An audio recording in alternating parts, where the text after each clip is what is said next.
des sujets essentiels à discuter pour susciter l'intérêt des participants. Vous l'entendrez dans ce journal. Plusieurs centaines d'employés licenciés ont manifesté leur colère ce vendredi. Une marche pacifique organisée par le Rassemblement des travailleurs du Sénégal. Ils protestent contre les licenciements abusifs notés avec le régime en place. Ces travailleurs exigent plus de dialogue social. Hivernage 2025, le gouvernement anticipe sur la stratégie de prévention. La première réunion du Comité national de prévention et de gestion des inondations s'est tenue ce matin. Le ministre de l'Hydraulique et de l'assainissement, Cheikh Tidiane Dièye, qui a lancé les travaux, a présenté 3 innovations majeures. Voilà, c'est tout pour les titres. Tout de suite, le développement.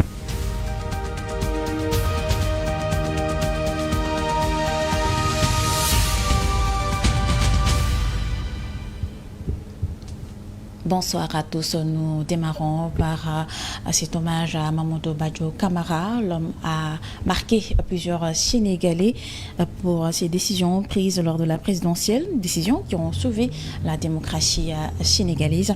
Eh bien, plusieurs personnalités du pays lui ont témoigné leur reconnaissance lors de la cérémonie de levée du corps tenue ce matin à l'hôpital principal de Dakar. Compte rendu, Djibril Diallo. C'était une cérémonie empreinte de tristesse, un moment poignant et chargé d'émotions qui a rassemblé amis proches, collègues et autorités dans un silence lourd avec des visages marqués par la peine.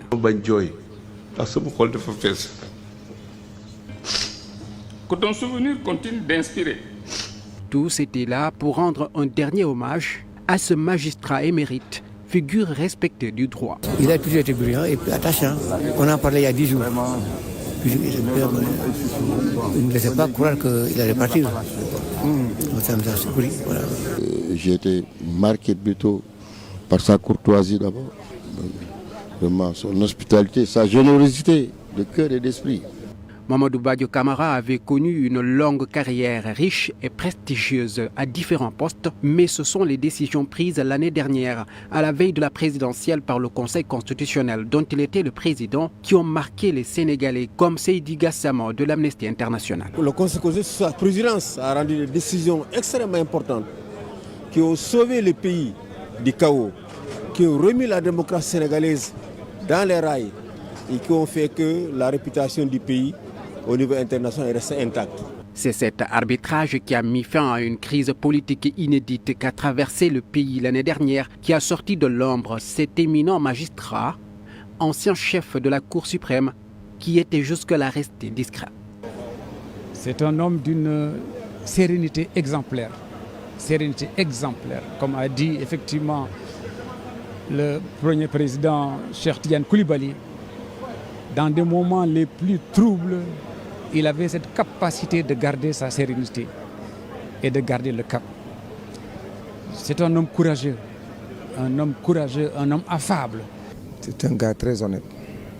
Quand il te dit oui, c'est oui. Quand il te dit non, c'est non. La présence du chef de l'État dont il a présidé la cérémonie d'investiture le 2 avril 2024 et d'autres personnalités politiques unies dans le chagrin témoigne de l'impact qu'il a eu sur la démocratie sénégalaise. C'est une fusion de reconnaissance et de recueillement qui rend hommage au parcours du défunt et à sa contribution à la société.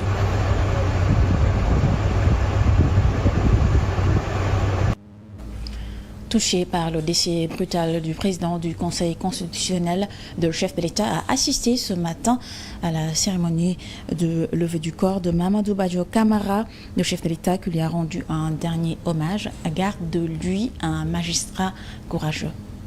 Pour ma part, résonnent encore dans mes pensées les fortes recommandations qui furent celles de M. Mamadou Badjo Camara sur les difficultés inhérentes à l'exercice du pouvoir lors de la cérémonie de prestation de serment du président de la République. Les générations de magistrats que vous avez formés à l'école de magistrature garderont les souvenirs de vos compétences pédagogiques, reposant sur une rigueur intellectuelle sans commune mesure. Durant votre carrière, vous avez su susciter le respect et l'admiration de vos pairs et de toute la grande famille judiciaire. nous garderons de vous l'image d'un magistrat rigoureux, compétent, humble et à la parole mesurée. Mais au-delà des fonctions et des titres, il y avait l'homme. L'homme que ses amis racontent comme étant bienveillant, discret, courtois, toujours à l'écoute. Plusieurs hautes personnalités de l'État ont assisté aux obsèques de Mamadou Badio Camara, une cérémonie pleine d'émotions pour magnifier le parcours élogieux du sage qui a assuré pleinement son statut de président du Conseil constitutionnel, suivant la réaction de son collègue Cheikh Tidiane Coulibaly. Nommé président du Conseil le 1er septembre 2022, il a su à ce poste avec discrétion, élégance, courtoisie, délicatesse et loyauté et fermeté. Veiller à la sauvegarde de notre démocratie. Défendre la Constitution. Garantir le bon fonctionnement de nos processus républicains. Son leadership intelligent, notamment en matière de gestion des ressources humaines, est fondé sur un profond humanisme. Toujours soucieux du bien-être de ses collaborateurs. À tous les échelons, il parvenait à maintenir une atmosphère conviviale et positive dans les juridictions de tous les niveaux qu'il a eu le privilège de diriger. C'est qu'au-delà des magistrats d'exception, il y avait l'homme de culture, humble malgré ses hautes charges, et les succès éclatants qui ont salonné sa brillante carrière, attentif aux autres, profondément humain dans son rapport au monde. Il y avait aussi sa capacité extraordinaire à conserver une lucidité inébranlable et une sérénité olympienne dans les pires zones de turbulence, parvenant toujours, même lorsque tout espoir semblait perdu, à garder le cap malgré les vents contraires. Vous l'avez constaté, ce sont des moments de vives émotions que ses amis et autres connaissances sont également venus partager. Moussa Fagnas, ancien président de l'Assemblée nationale, a rappelé les liens qui le liaient aux défunts. Beaucoup d'entre vous se demandent sans doute pourquoi Moussa Fagnas. Cet homme était mon ami pendant des décennies et je l'appelais le grand petit frère. Quand j'étais malade, mi-février, mi-mars en France, il était malade à Genève. Nous sommes rentrés presque en même temps. Nous nous voyions régulièrement, presque chaque mois, 2 fois. Je lui faisais une confiance totale. Et la réciproque était vraie en ce qui le concerne vis-à-vis de ma modeste personne. J'ai perdu un frère. J'ai perdu un frère qui l'aime. L'ami de Mamadou Badio Camara a également fait un témoignage poignant sur le défunt. Antoine Joseph Diop a déclaré que derrière l'homme magistrat, le défunt était un patriarche, un pilier et un père aimant. L'écoutant. Le moment est venu, le moment toujours douloureux de dire au revoir, de dire adieu à un homme que nous avons tant aimé, respecté et admiré. Le président Badio Camara n'est plus. Et pourtant sa silhouette, sa voix, son regard, son rire discret résonnent encore puissamment dans nos mémoires. Je ne sais pas ici la longue liste riche en biographie de l'homme d'État, du magistrat chevronné, du juriste rigoureux et respecté, de l'homme de principe et de conviction profonde dont le parcours exemplaire est aujourd'hui salué par la République tout entière. Ce qu'il a été pour le pays, chacun ici le sait. Ce qu'il a incarné pour la magistrature sénégalaise, chacun ici s'en souvient. Mais je viens vous parler de l'homme derrière le magistrat, du patriarche, du pilier, de l'époux attentif, du père aimant. Nous, sa famille, nous l'avons vu vivre pleinement ses convictions avec discrétion, droiture, mais aussi avec chaleur et tendresse. Badio Camara, c'était un roc, un homme de principe et de cœur, un homme de devoir, un homme profondément attaché aux siens. Il a porté haut ces valeurs de la famille, le respect, l'écoute, la solidarité, l'amour du prochain. Que la terre lui soit légère, le chef de l'État accorde une importance particulière au dialogue social et à la concertation permanente avec les composantes de la société. Et c'est le soubassement du dialogue politique prévu le 28 mai prochain. Selon l'analyste politique Mamadou Albert, il faudra chercher à tout prix des consensus autour des sujets essentiels. Ousmane Ba. Plusieurs questions essentielles, dont certaines ont déjà fait l'objet de discussions approfondies lors des dialogues politiques précédents, seront remises sur la table. Parmi ces questions, Mamadou Albert cite les plus attendues. La réforme du régime présidentialiste que le président a annoncé en tant que candidat, en tant que chef de l'État. Donc ce président hyper puissant par ses pouvoirs, comment ils vont réformer le régime présidentialiste. À côté de ça, vous avez le statut de l'opposition qui a fait l'objet même de loi, mais qu'on n'a jamais appliqué. Comment rationaliser les partis politiques? Comment financer les partis? Cependant, il faudra attendre les termes de référence pour en avoir le cœur net sur la hiérarchisation des thèmes. Mais quoi qu'il en soit, les clés de réussite de ce rendez-vous dépendent, selon l'analyste, de la capacité des acteurs à trouver des terrains d'entente. Le Sénégal avance par consensus, que ce soit le code électoral, que ce soit l'organisation des élections, que ce soit le statut des institutions. Le Sénégal a toujours fonctionné par consensus. Maintenant, est-ce qu'il y aura un consensus? C'est ça la grosse question. S'il y a des consensus sur les questions majeures, certainement le Sénégal va faire un pas en avant. Selon le président Bassirou Diomaye Faye, les concertations préalables sont déjà en cours et c'est le Premier ministre Ousmane Sonko qui les dirige. En attendant le 28 mai prochain pour mieux attaquer la question fondamentale du système politique sénégalais en entier. Et nous parlons de l'affaire Simon Faye. Simon Faye qui est toujours entre les mains des enquêteurs de la division des investigations criminelles. Le rédacteur en chef de la radio Zik FM est placé en garde à vue hier.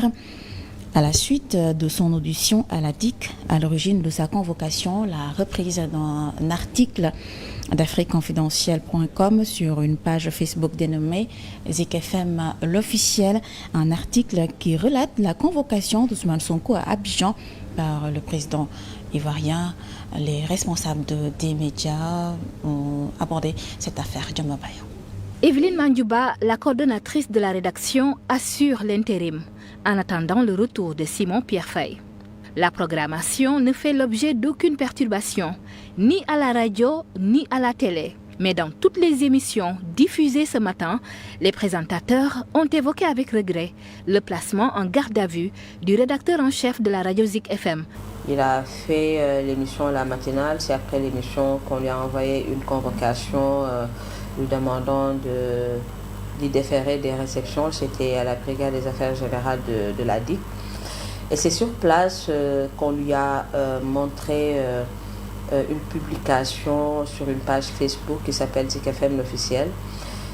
Cette publication, c'est l'article d'Afrique confidentielle qui parle d'un voyage d'Ousmane Sonko, le Premier ministre, en Côte d'Ivoire.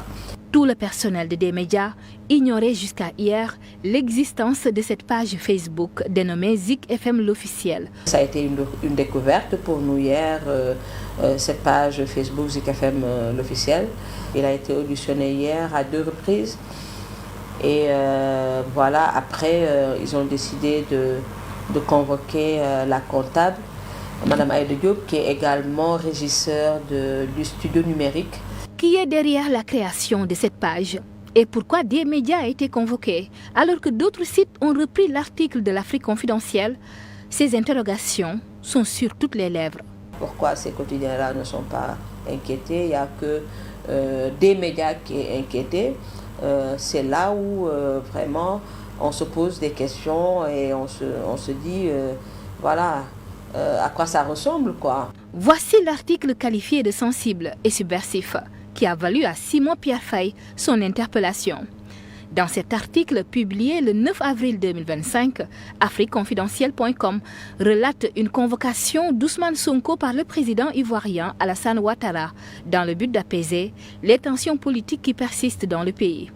Cependant, à travers les lignes, le site a farouchement remis en question l'autorité du chef de l'État Bassirou Diomaye Faye en décrivant Ousmane Sonko comme l'homme fort de la République.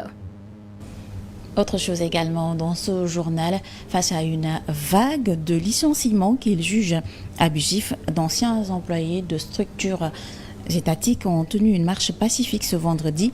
Regroupés au sein d'un collectif, ces anciens travailleurs disent être expulsés sans préavis et ils dénoncent cette façon de faire du nouveau régime Papa Ndakaya. Du rond-point Sam au rond-point Poste-Médine, ils sont des dizaines à avoir battu le macadam. Des travailleurs licenciés de plusieurs structures étatiques dont le port autonome de Dakar, la Caisse des dépôts et consignations, Dakar Demdik entre autres. Ils ont manifesté pour dénoncer ce qu'ils qualifient d'injustice flagrante. L'objectif de cette marche est de l'arrêter parce que nous, en tant que des citoyens responsables, en tant que collectif, nous avons saisi le président de la République depuis le 30 janvier, le premier ministre depuis le 29 janvier, le ministre du Travail depuis le 30 janvier, le Haut Conseil du dialogue social et les 165 députés de l'Assemblée nationale ont été saisis par courrier.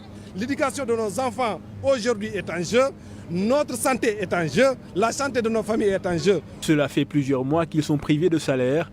Réunis sous la bannière du Rassemblement des travailleurs du Sénégal, ils rejettent fermement les motifs économiques ou de recrutement politique avancés par leurs anciens employeurs, en contradiction avec le Code du travail. C'est des licenciements abusifs. Moi, j'ai fait l'inspection du travail. Vous avez des soucis économiques.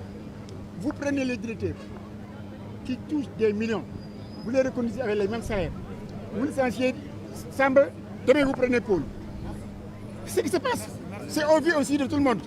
Encore une fois, nous avons affaire à un gouvernement inhumain.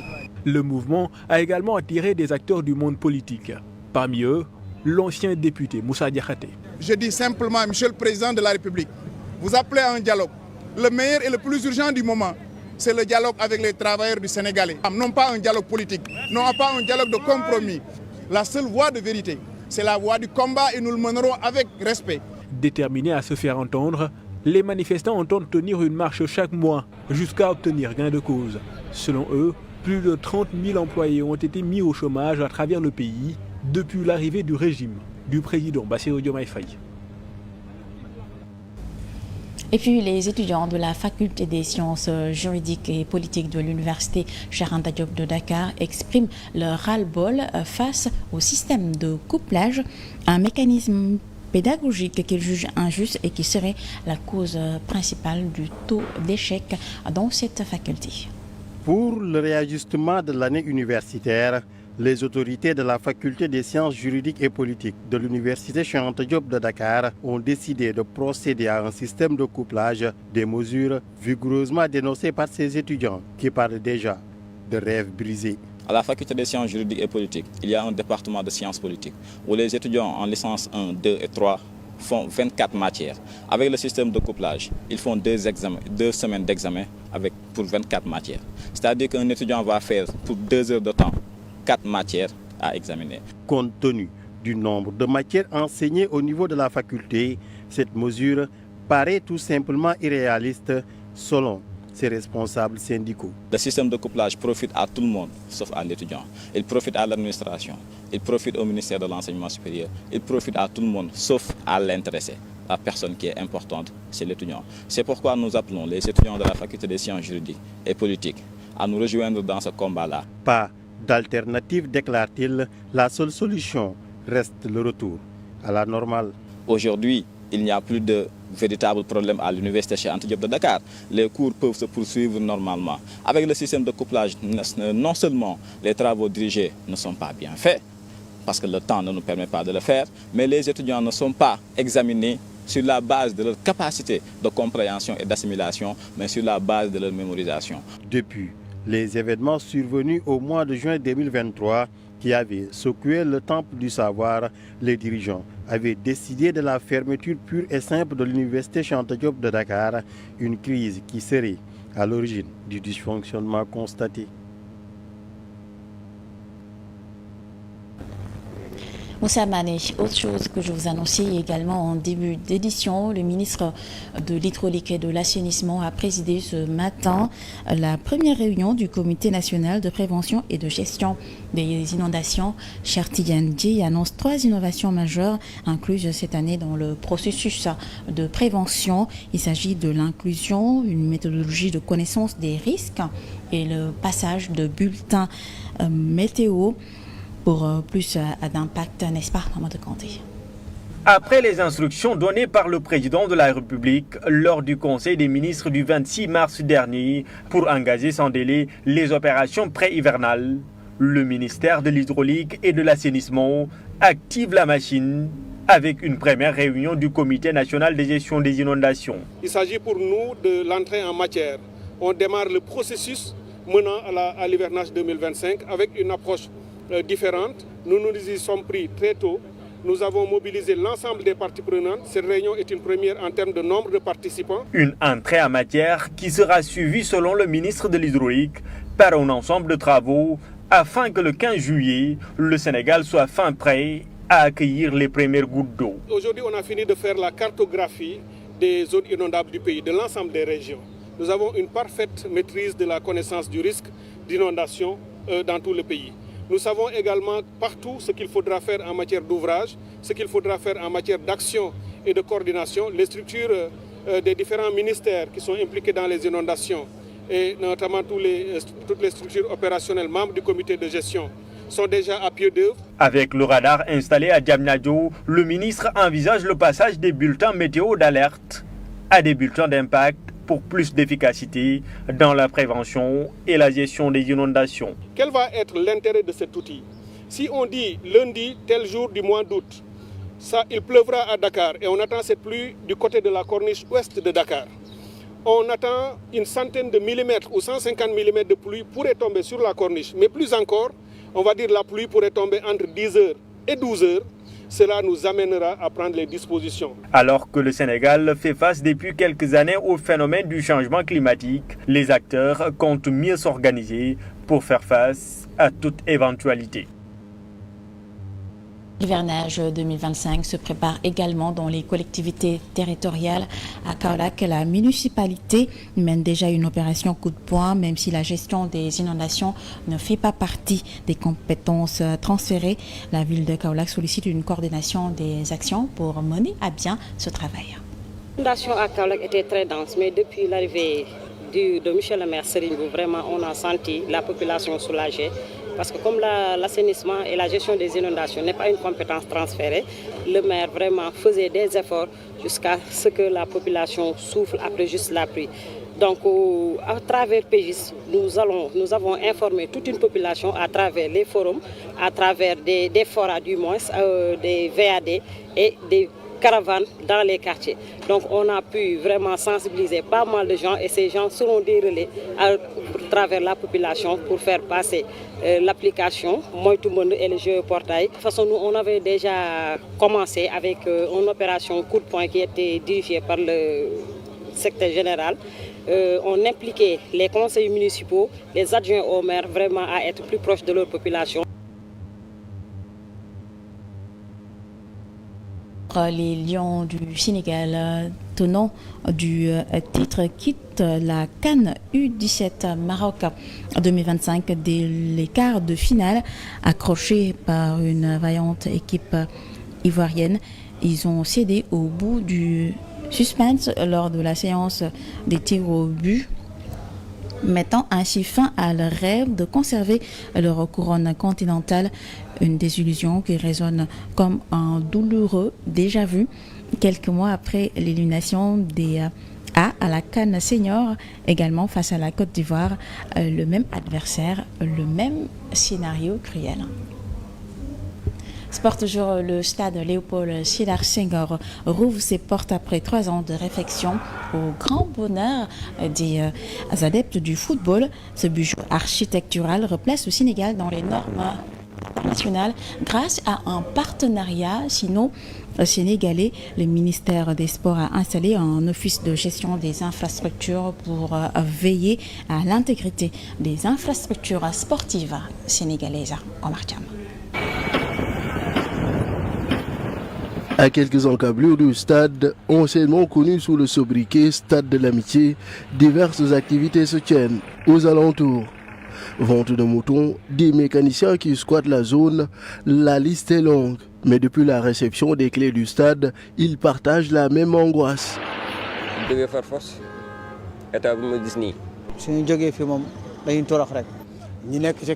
C'est à eux de nous venir en aide. Un impact non négligeable, tant ce lieu est saturé de demandes. Les impacts seront d'ordre financier, sécuritaire et j'en passe. Ici, c'est qu'il y a des experts assermentés. Ils ne s'en cachent pas, ils ont bel et bien reçu des sommations. Donc pour la petite histoire, aucun document ne fait mention de la date butoir ou de délai. Ils interpellent les tenants du pouvoir.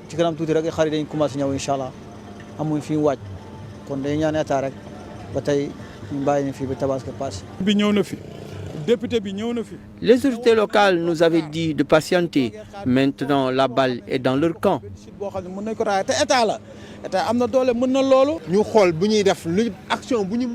Peu importe la décision qu'elles auront à prendre, l'impact sera non négligeable. Donc, nous croisons les doigts. D'aucuns, comme ce monsieur, cherchent d'ores et déjà un autre lieu où monnayer ses talents, avant de se retrouver du jour au lendemain à l'arrêt. Pour rappel, ce parking est nécessaire pour faire respecter les normes internationales pour toute homologation. Au revoir.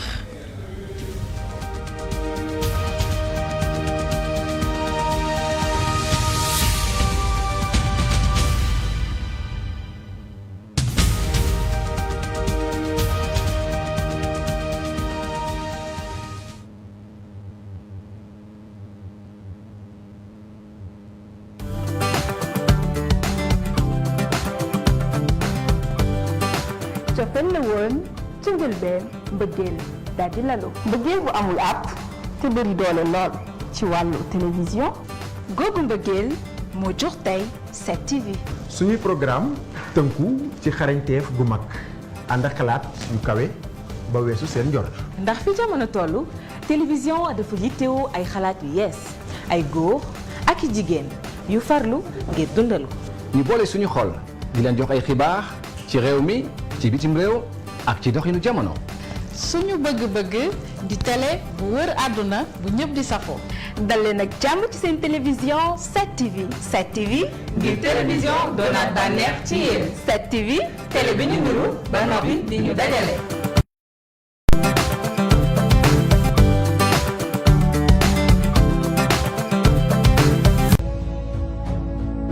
Cette TV, votre chaîne préférée, vous suit partout et vous pouvez la suivre presque sur toutes les plateformes.